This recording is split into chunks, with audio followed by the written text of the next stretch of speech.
Ewe का कमरा जो कि आग की वजह से गर्म था, वहाँ पर वो तीनों जियोन, रेचल और ईव आराम से सोए हुए थे। और तभी वहाँ पर नोएल आता है जो हमारी ईव को देखकर स्माइल करता है। वो सोचता है फाइनली ये अपनी ह्यूमन फॉर्म में वापस आ गई। और तब वो उसकी चादर ठीक करते हुए सोचता है वो बहुत ज़्यादा पैनिक हो गई होगी जब उसको रियलाइज़ हुआ कि वो एक बीस्ट में बदल गई है। और तब वो उसको बीस्ट फॉर्म में सोचता है और वो कहता है वाओ, लेकिन वो तो बहुत ही ज़्यादा क्यूट थी, मुझे देखकर तो बहुत अच्छा लगा। लेकिन तब वो थोड़ा शांत होता है और वो सोचता है पता नहीं वो कैसा रिएक्ट करेगी अगर उसे पता चल गया कि मैं उसके वुल्फ होने के बारे में जानता हूँ। और तब वो सोचता है क्या वो मुझसे दूर जाने की कोशिश करेगी अपनी लाइफ बचाने के लिए।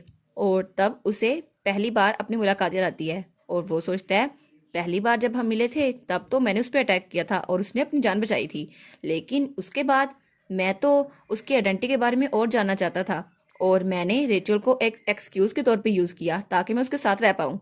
लेकिन अगर वो लेजेंडरी वुल्फ हुई तो तो फिर मुझे उस पर डिपेंड होना पड़ता अपनी लाइफ को मेंटेन करने के लिए और फिर मुझे उसे मारना पड़ता। लेकिन नहीं, मैं उसको मारना नहीं चाहता। वैसे भी जब मुझे रियलाइज़ हुआ कि मैं उसके प्यार में पड़ चुका हूँ तो मैंने पूरी कोशिश की मैं उसके साइड पे रह सकूँ। और तब वो सोचता है ईव कितनी खुश होगी जब जियोन और रेचल आपस में खेल रहे होंगे और वो कहेगी रेचल जियोन आराम से जाना, और फिर वो मुझे भी कहेगी तुम भी आराम से जाना नोएल। और वो सोचता है ये सारी इमोशंस ये मेरे दिल में धड़कना शुरू हो गई हैं, हालांकि मेरे पास सिर्फ एक दिल है। अमूमन तो ड्रैगन्स के पास दो दिल होते हैं, लेकिन मेरा एक दिल ही वो मेरे काबू में नहीं है। और तब वो सोचता है मैं उसे हर्ट नहीं करना चाहता क्योंकि वो बहुत ही ज़्यादा कीमती है और मैं हमेशा उसके साथ रहना चाहता हूँ। और वो तो उसको खुद के साथ इमेजिन भी कर लेता है। और फिर वो सोचता है लेकिन ये सब कुछ सच करने के लिए मुझे सिर्फ एक चीज़ करने की ज़रूरत है। और वो सोचता है काश काश ईव मुझे ही चूज़ करे। और तभी ईव थोड़ा सा हिलती है, वो कहती है कितनी ठंड है यहाँ पर। तो वो कहता है ठीक है, अगर वो मुझे ना भी चुने तब भी मैं ऐसा इंसान बन जाऊंगा जिसे वो पसंद करती हो। और तब वो अपना हाथ आगे बढ़ाता है और ईव के गाल के साथ टच करता है। वो सोचता है अगर मैं अपनी इस पावर को खुद से कंट्रोल करना सीख जाऊं तो मैं उसको वार्म कर सकता हूँ जितना वो चाहे और उसको नुकसान भी नहीं पहुंचेगा। लेकिन तब ईव वो थोड़ा सा और हिलती है और तब वो अपना हाथ आगे बढ़ाता है, लेकिन ईव उसका हाथ पकड़ लेती है। वो कहता है क्या? और तभी ईव उसको अपनी तरफ खींचती है और तब उसका चेहरा तो पूरा लाल हो गया था क्योंकि हमारी ईव उसने तो उसका हाथ पकड़ा हुआ था और वो ईव के ऊपर ही था। तो वो सोचता है मेरा इकलौता दिल सिर्फ उसके लिए धड़कता है। और तब वो अपना दूसरा हाथ अपने मुंह पर रखता है। वो सोचता है एक सेकंड के लिए मुझे लगा मैं आसमान से जमीन पर आ गया हूँ और तब मेरा दिल बहुत ज्यादा तेज से धड़क रहा था। और तब वो सोचता है अगर ऐसा ही हो तो मैं चाहता हूँ ये मोमेंट कभी खत्म ना हो और मैं चाहता हूँ गॉड ये मोमेंट हमेशा के लिए रहे। और तब उसने भी ईव का हाथ जोर से पकड़ लिया था। तो वो सोचता है प्लीज प्लीज ईव तुम मुझे चूज करना और मुझे भी वैसे ही पसंद करना जैसे मैं तुम्हें करता हूँ। और उसके बाद हमें सुबह का सीन दिखा जाता है जब ईव की हल्की हल्की आंख खुलती है। तब वो अंगड़ाई लेते हुए सोचती है ओ सुबह हो भी गई, आज का मौसम तो कुछ ज्यादा ही गर्म लग रहा है। तो वो कहती क्या गर्म? तभी वो उठ के बैठ जाती है। तो जब वो देखती है तो नोएल वहीं पर सोया हुआ था और उसने हमारी ईव का हाथ पकड़ा हुआ था। वो कहती है क्या क्या कल ये पूरी रात मेरा हाथ पकड़ के सोता रहा? तो वो सोचती है लेकिन ये पूरी रात मेरा हाथ पकड़ के सोता रहा कहीं इस डर से कि मुझे बुखार ना हो जाए और मुझे नजराना लग जाए। तो वो कहती है नहीं नहीं ऐसा नहीं हो सकता। तो वो सोचती है कहीं उसको मेरे कान और टेल के बारे में तो पता नहीं चल गया, लेकिन जब वो चेक करती है तो उसके कान और टेल गायब थे। तो वो कहती है चलो शुक्र है। और वो सोचती है इसको पता चल गया हो और ये मेरा हाथ पकड़ के इसलिए ना बैठा हो कि सुबह उठ के मुझे सजा देगा और सुबह उठते ही मेरे साथ इंटेरोगेशन शुरू कर देगा। तो वो कहती है नहीं नहीं मुझे ऐसा नहीं सोचना चाहिए, अगर ऐसा हुआ तो मुझे अपनी जान बचाने के लिए भागना पड़ेगा। तो तभी हमारे नोएल की आंख हो जाती है। वो कहता है ईव। तो ईव कहती है जी नोएल आप उठ गए, और गुड मॉर्निंग कहते हैं उसे। और वो बेचारी तो थोड़ा परेशान थी कि नोएल उसके साथ अब क्या करता है, लेकिन नोएल वो उसका हाथ थोड़ा और तेज से पकड़ लेता है। तो वो कहता है क्या तुम्हें अभी भी ठंड लग रही है? तो हमारी हिरन कहती है क्या ठंड? हमारी ईव सोचती है पता नहीं ये किस बारे में बात कर रहा है। तो वो कहता है कल रात आप वॉक के लिए बाहर गई थी है ना, तो आपका बॉडी टेम्परेचर कुछ ज्यादा गिर गया था तो इसलिए आपको बहुत ज्यादा ठंड लग रही थी। वो सोचती है मुझे तो इसको देख के ही वार्म महसूस हो रही है। तो वो कहती है लेकिन आखिर ये कह क्यों रहा है? और तब वो सोचती है अच्छा इसे लगा होगा कि मैं ठंडी हवा लेने के लिए बाहर गई हूँ और तब जब वो फायरवुड लेने के लिए बाहर गया था और वापस आया था तो मैं इंसानी फॉर्म में वापस आ चुकी थी। अच्छा इसीलिए उसे लगा होगा मैं बहुत ज्यादा थक गई हूँ, यही हुआ होगा। तो हमारी रन चिल्लाकर कहती है हाँ बिल्कुल बिल्कुल सही बात कर रहे हो, मैं जब वॉक करके वापस आई तो मुझे बहुत ज्यादा ठंड लग रही थी। तो वो कहती है क्या सच में मैंने पूरी रात आपका हाथ पकड़े रखा नोएल? और फिर वो कहती है वेल मैं रूड नहीं होना चाहती, इसलिए thank you so much Noel. तो वो सोचता है ये कितनी क्यूट है। और उसके बाद हमें थोड़ी देर बाद का सीन दिखा जाता है जब नोएल वहां से वापस जा रहा था। वो कहता है अब मैं वापस जा रहा हूँ। तो हमारी हीरोइन कहती है रेचल तुम्हारी फैमिली वापस आ गई है ना, तो तुम अपने भाई के साथ वापस नहीं जाओगी तुम्हारे अपने घर। तो रेचल कहती है वेल मुझे तो अभी भी अपनी मेमोरीज याद नहीं आई, मैं तो आपकी वजह से उन्हें भाई कह रही थी। तो हमारी हीरोइन कहती है अच्छा ठीक है, सच में अगर ऐसा ही है तो हमारे पास कोई चॉइस नहीं है, तुम हमारे साथ रह सकती हो। और वो सोचती है ये कितनी वियर्ड है। तो फिर नोएल रेचल को देखे जा रहा था। तो हमारी हीरोइन कहती है मुझे लगता है ये बहुत ज़्यादा रूड था कि मैंने पूरी रात आपका हाथ पकड़े रखा नोएल। तो वो कहता है नहीं नहीं कोई बात नहीं, आपको फिक्र करने की जरूरत नहीं है।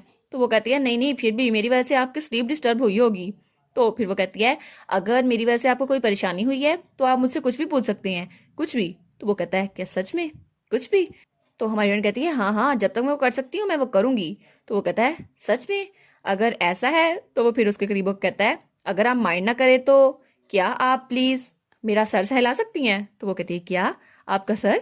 तो वो कहता है हाँ बिल्कुल, आपने कहा था आप कुछ भी करेंगी और मैं चाहता हूँ आप मेरा सर सहलाएं। तो वो कहती है सच में। और पीछे से रेचल अलग ही खुश हो रही थी। वो कहती है वाह ये तो बहुत जरा अच्छी बात कर दी इसने। और वो सोचती है लेकिन मेरा भाई इतना एक्टिव क्यों हो गया आज? वैसे भी मुझे कोई आइडिया नहीं था कि वो क्या करने वाला है, क्या मैं उसकी हेल्प ना कर दूं?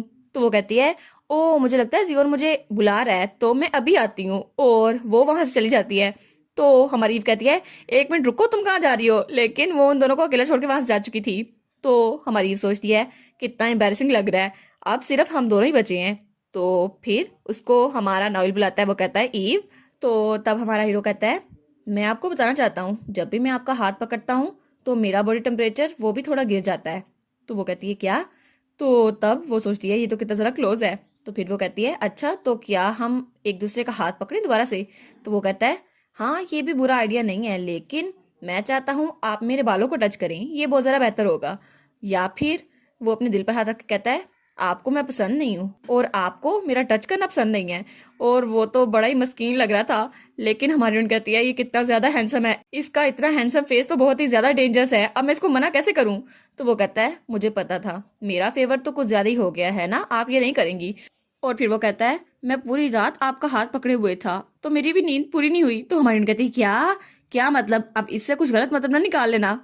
और वो कहती है ठीक है मैं तुम्हारे बालों को सलाह देती हूँ। और तब वो अपना हाथ बढ़ाती है और नोएल के गाल पे हाथ रखती है। वो कहती है ऐसे ही, क्या ये ठीक है? तो वो कहता है हाँ बिल्कुल ये ठीक है। और उसने भी अपनी आंखें बंद कर ली थी। तो हमारी हीरोइन सोचती है ये क्या, ये मेरे इतने करीब है और मेरा दिल इतनी ज्यादा तेजी से धड़क रहा है। और तब वो नोएल को देखकर सोचती है ये कितना ज्यादा हैंडसम लगता है करीब से। और तब नोएल अपनी आंखें खोलता है और फिर से बंद कर लेता है जैसे वो इस टच को महसूस कर रहा हो। तो हमारी हीरोइन सोचती है एक वुल्फ जो कि मैं हूँ वो ड्रैगन्स के कैप्टन के सर को सहला रही है और अब मेरा दिल बहुत ज्यादा तेज से धड़क रहा है, लेकिन अगर कोई मुझे दूर से देखे तो उसे ऐसा ही लगेगा मैं बहुत ज्यादा अजीब हूँ। और इसी के साथ उनकी मुलाकात खत्म हो जाती है। और उसके बाद हमें कुछ दिनों बाद का सीन दिखाया जाता है जब हमारी ईव बिल्कुल ठीक हो चुकी थी और वो बच्चों को इंस्ट्रक्शन देते हुए कहती है तुम दोनों अपनी हैट्स नहीं उतार सकते जब हम बाजार में पहुंचे, ठीक है, याद रखना ये बात।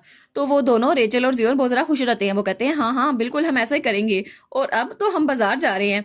तो हमारी हीरोइन को बाजार ले आई थी। वो सोचती है कुछ दिनों पहले जो हादसा हुआ उसकी वजह से बच्चे घर में बंद होकर रह गए थे, इसलिए मैं चाहती थी उनको बाजार ले आऊं ताकि वो थोड़ा सा बाहर निकले। तो तब वो लोग सेब खरीद रहे थे और वो सोचती है मैंने तो उनके साथ बाहर जाने का भी प्लान किया था, इसलिए मैं उनको बाजार ले आई और सिर्फ एक कंडीशन पर, ताकि वो मेरे करीब रह सकें। तो तब जियोन उसको बुलाकर कहता है सिस्टर सिस्टर। तो हमारी उन कहती है क्या हुआ? तो वो कहता है क्या हम लोग वहां जा सकते हैं? तो हमारी उन जब देखती है तो वो एक बुक स्टोर था। वो कहती है क्या, ये तो एक बुक स्टोर है। तो वो सोचती है अच्छा अब उसे भी वहां जाना है तो मैं भी लगे हाथ ह्यूमन वर्ल्ड की कुछ बुक्स ले लूंगी ताकि मुझे आसानी हो जाए वहां के बारे में जानने में। तो वो कहती है हाँ हाँ तुम वहां जा सकती हो, लेकिन बुक स्टोर में बिल्कुल खामोशी होनी चाहिए, ठीक है? वो कहते हैं हाँ हाँ बिल्कुल। और उसके बाद वो बुक स्टोर में दाखिल हो चुके थे। तो रेचल और जियोन तो आगे जा रहे थे और हमारा जियोन तो हर बात पे खुश हो रहा था। तो हमारी हीरोइन सोचती है बच्चे तो बहुत ज्यादा एक्साइटेड लग रहे हैं। और तब वो एक तरफ देखती है तो वो कहती है मुझे भी कुछ केयरफुल रहना होगा, वैसे भी हमें अपने कोट्स नहीं उतारने चाहिए वरना लोगों को हमारी पहचान हो जाएगी। और जब वो उस तरह बुक्स देखती है तो वो कहती है ये बुक्स। और उस बुक का टाइटल कुछ अजीब सा था। वो कहती है क्या ये अडल्ट रोमांस नावल है, लेकिन यहाँ पे ये क्या कर रहा है? तो वो सोचती है अब इसको मैं देख रही हूँ तो मुझे अपनी पुरानी लाइफ के रोमांस नावल्स याद आ रहे हैं और उसमें तो मुझे रोने वाले लड़के पसंद थे, लेकिन मेल प्रोटैगनिस्ट जब आंसू बहाते हैं और जिन लड़कियों से वो प्यार करते हैं उनके लिए रोते हैं तो कितने ज्यादा अच्छे लगते हैं। तो वो सोचती है क्या मुझे ये खरीद लेनी चाहिए, वैसे भी मेरे पास बहुत ज़्यादा पैसे आ गए हैं तो मैं बुक्स तो ले ही सकती हूँ। तो वो कहती है हाँ हाँ वैसे भी चलो मैं ले ही लेती हूँ, मैं अब अडल्ट बन चुकी हूँ। और वो तो फ्लेक्स मार रही थी अपने अडल्ट होने का। लेकिन तब वो दूसरी तरफ देखती है तो वो बुक शेल्फ खाली पड़ा था। वो कहती है ये बुक शेल्फ खाली क्यों है। और जब वो वहां पर जाती है तो उस शेल्फ में उसे ह्यूमन वर्ल्ड की कोई भी बुक नहीं मिलती। तो वो दुकानदार के पास आती है और कहती है बात सुने, क्या यहाँ पर ह्यूमन वर्ल्ड की कोई भी बुक नहीं है, क्या वो खत्म हो गई है या फिर वो बेची जा चुकी हैं। तो दुकानदार कहता है आपको इस बारे में नहीं पता। तो हमारी कहती है क्या, किस बारे में। तो वो कहता है वो बुक्स उनको तो बहुत लंबे अरसे से बैन किया जा चुका है। तो हमारी कहती है क्या बैन उन बुक्स को, लेकिन क्यों।